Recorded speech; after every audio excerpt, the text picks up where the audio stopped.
Buenos días, gente. ¿Cómo se encuentran el día de hoy?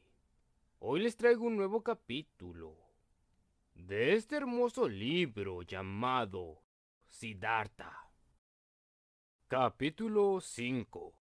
Segunda parte. Kamala. Siddhartha iba aprendiendo a cada paso cosas nuevas, pues el mundo, para él, se había transformado y su corazón se hallaba como bajo el efecto de un hechizo. Veía el sol salir tras las montañas boscosas y ocultarse entre las lejanas palmeras de la orilla. Por la noche admiraba el orden de las constelaciones en el cielo y la media luna que, como una barca, flotaba en el espacio azul. También veía árboles, astros, animales, nubes, arcoíris, roquedales, hierbas, flores, arroyos y ríos. Advirtió el centello del rocío matinal en los arbustos, el azul pálido de las altas montañas en la lejanía, el gorjeo de los pájaros, el zumbar de las abejas y la canción del viento entre los arrozales plateados. Todas estas cosas y mil más, de abigarrada diversidad, habían existido desde siempre. El sol y la luna no habían dejado de brillar desde tiempo inmemorial, y los ríos siempre habían murmurado, y las abejas zumbado. Pero todo esto no había sido antes más que un velo efímero e ilusorio a los ojos de Siddhartha. Un velo del cual desconfiaba y cuyo destino era ser impregnado y destruido por el pensamiento, ya que no era esencia, y las esencias se encontraban más allá de lo visible. Mas ahora, sus ojos liberados deteníanse en el plano de lo inmediato, y veían y reconocían cuanto era visible, familiarizándose con este mundo sin preocuparse por su esencia ni aspirar a una más allá. Qué hermoso era el mundo para quien lo contemplaba así, sin ningún deseo de explorarlo, con una visión ingenua y de infantil simplicidad. Qué hermosas eran la luna y las constelaciones, los arroyos y riberas, los bosques y las rocas, las cabras y los cárabos dorados, las flores y las mariposas. Qué hermoso y agradable era deambular así por el mundo, tan despreocupadamente y con el corazón abierto a todo lo inmediato, sin recelos de ningún tipo. El sol ardía en la cabeza de otro modo, y distintos eran también la fresca sombra del bosque, el agua del arroyo, y la cisterna y el sabor de los plátanos y de las calabazas. Los días y las noches eran cortos, y las horas huían con la rapidez de un velero sobre el mar, de un barco cargado de tesoros y alegrías. Siddhartha vio una gran familia de simios avanzar por la cúpula verde del bosque, saltando entre las ramas más altas, y oyó unos chillidos de salvaje impaciencia. Vio un carnero perseguir a una oveja y fecundarla. Entre los juncos de un estanque vio luego un lucio hambriento que se lanzaba a la caza nocturna.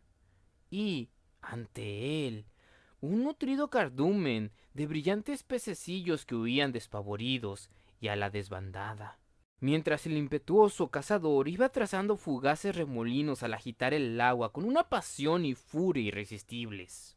Todo esto había existido siempre, mas Siddhartha no lo había visto. Su espíritu se hallaba ausente, pero ahora estaba allí, formando parte de esas cosas. Por sus ojos se filtraban la luz y la sombra, la luna y las estrellas relucían en su corazón. En el camino, Siddhartha fue recordando a sí mismo cuánto había vivido en los jardines de Jetavana, la doctrina que había escuchado, el divino Buda, la despedida de Govinda y el diálogo con el sublime. Evocó de nuevo sus propias palabras una a una, aquellas que dirigiera al sublime, y constató con asombro que en ese momento había dicho cosas que, en realidad, ignoraba por completo. Le dijo a Gautama que el verdadero tesoro y el secreto de Buda no era su doctrina, sino esa vivencia inefable e imposible de enseñar que el sublime experimentara en el instante mismo de su iluminación. Y para tener precisamente esa experiencia, había partido él, Siddhartha. Ahora, ya empezaba a tenerla. En adelante tendría que vivir su propia vida. Sabía sin duda, y desde ese tiempo, que su propio yo era el Atman, formado de la misma esencia eterna de Brahma.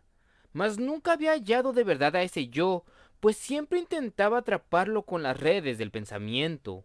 Si ni el cuerpo ni el juego de los sentidos constituían el yo, cosa evidente, tampoco lo eran el pensamiento, ni la inteligencia, ni los conocimientos adquiridos, ni el arte, igualmente aprendido, de sacar conclusiones o forjar nuevas ideas a partir de las antiguas.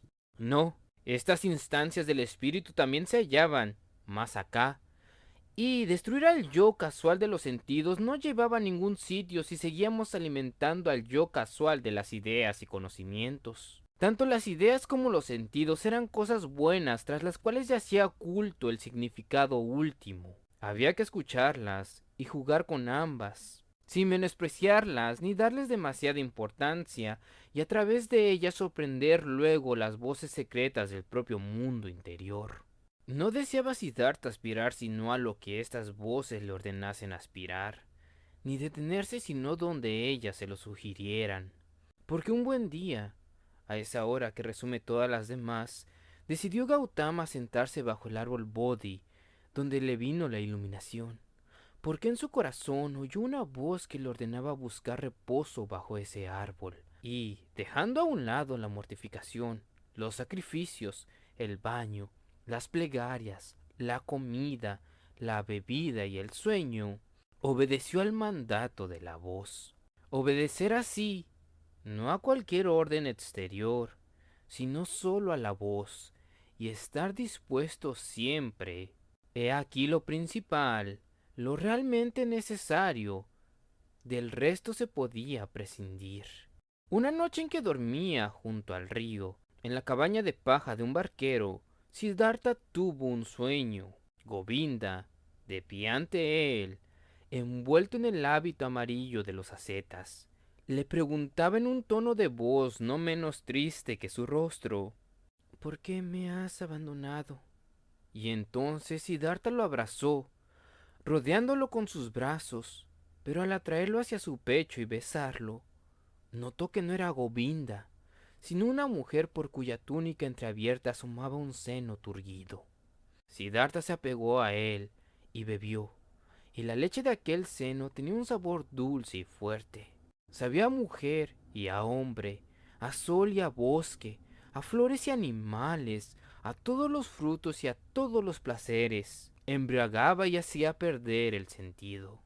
Cuando Siddhartha despertó, las aguas del río proyectaban pálidos destellos por la puerta de la cabaña, y en el bosque resonó, grave y distinto, el sombrío graznido de un búho.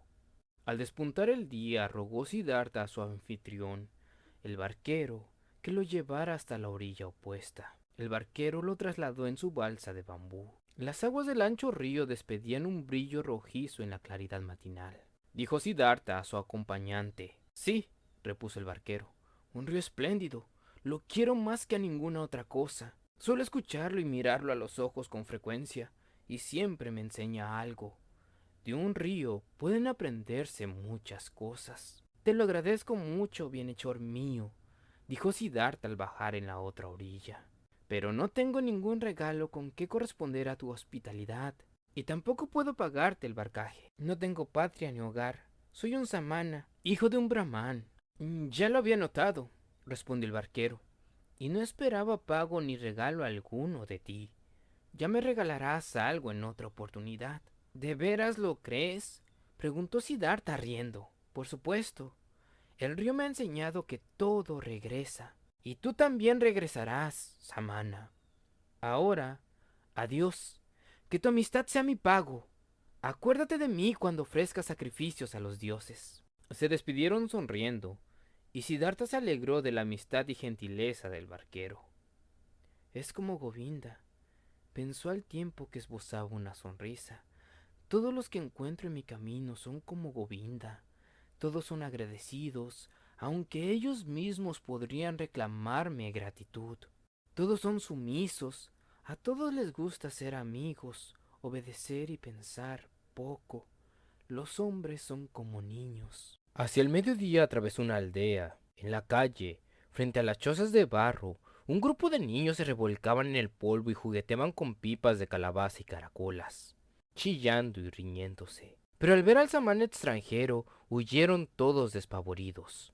Al terminar la aldea, El camino cruzaba un arroyo en cuya orilla una mujer joven lavaba ropa, arrodillada. Cuando Siddhartha la saludó, la joven alzó la cabeza y lo miró con una sonrisa que hizo centellear fugazmente el blanco de sus ojos. Él musitó una bendición, como es habitual entre los peregrinos, y le preguntó a qué distancia se encontraba la gran ciudad. Ella entonces se puso en pie y se acercó al joven. Su boca húmeda relampagueó un instante en el rostro juvenil. Intercambió unas cuantas bromas con Siddhartha, preguntándole si ya había comido y si era cierto que los amanes dormían solos en el bosque y no podían tener mujeres a su lado. Al decir esto, la muchacha apoyó el pie izquierdo sobre el pie derecho de Siddhartha, adoptando la postura de la mujer que invita al hombre a esa variante del juego amoroso que los manuales denominan trepar el árbol. Siddhartha sintió que la sangre se le encendía, y como en ese instante volvió a recordar su sueño, se inclinó ligeramente hacia la joven y besó con sus labios la oscura punta de uno de los senos. Al levantar la mirada vio un rostro sonriente y lleno de deseos, y en sus ojos entornados leyó la apetencia que la consumía. Siddhartha también tuvo deseos y sintió brotar en su interior el manantial del sexo. Mas como nunca había tocado a una mujer, tuvo un momento de vacilación cuando sus manos ya se disponían a posarse en ella. Y en aquel instante escuchó, estremecido, la voz de su interior, y la voz le dijo, no, al punto que se desvanecieron los encantos del sonriente rostro de la joven, y Siddhartha ya no vio sino la húmeda mirada de una hembra en celo. Le acarició dulcemente la mejilla, y, con paso ágil, desapareció al poco rato en el bosque de bambús, dejando atrás a la desengañada.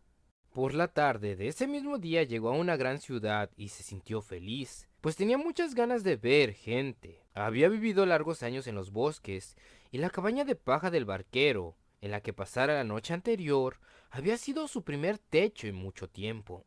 Frente a la ciudad, junto a un hermoso bosquecillo cercado, se encontró el peregrino con un pequeño cortejo de siervos y criados cargados de cestos. En medio de ellos, en un lujoso palanquín, llevado por 4 cargadores y protegido por un palio multicolor, iba una dama recostada entre cojines rojos, el ama. Siddhartha se detuvo a la entrada del bosquecillo a contemplar el cortejo. Vio a los criados, a las doncellas, las canastas, el palanquín y a la dama que iba en él. Bajo una abundante cabellera negra recogida hacia arriba, vio un rostro muy blanco, tierno e inteligente, una boca de color rojo encendido semejante a un higo recién abierto, unas cejas muy cuidadas y pintadas en forma de arco, un par de ojos negros, despiertos e inteligentes, un cuello muy esbelto que surgía de su túnica verde y dorada, y 2 manos blancas, largas y afiladas, con anchos brazaletes de oro en las muñecas. Advirtió Siddhartha lo hermosa que era, y se alegró en su corazón. Cuando el palanquín estuvo cerca, el joven le hizo una profunda venia, y, al enderarse, clavó su mirada en el pálido y bello rostro de la dama. Leyó un instante en los inteligentes ojos, sombreados por 2 prominentes arcos hilares, y aspiró una bocanada de un perfume que desconocía. Sonriendo fugazmente, la hermosa dama le hizo una imperceptible señal con la cabeza y desapareció detrás de un cerco, seguida por sus criadas. Vaya, vaya, pensó Siddhartha, haré mi entrada en la ciudad bajo un presagio favorable. Sintió deseos de entrar en el bosquecillo de inmediato, pero reflexionó y tomó conciencia del desprecio y del recelo con que los criados y doncellas lo habían mirado a la entrada, rechazándolo. Aún soy un samana, pensó, una asceta mendigo, mas no lo seré siempre, ni entraré así en estos jardines. Y se echó a reír.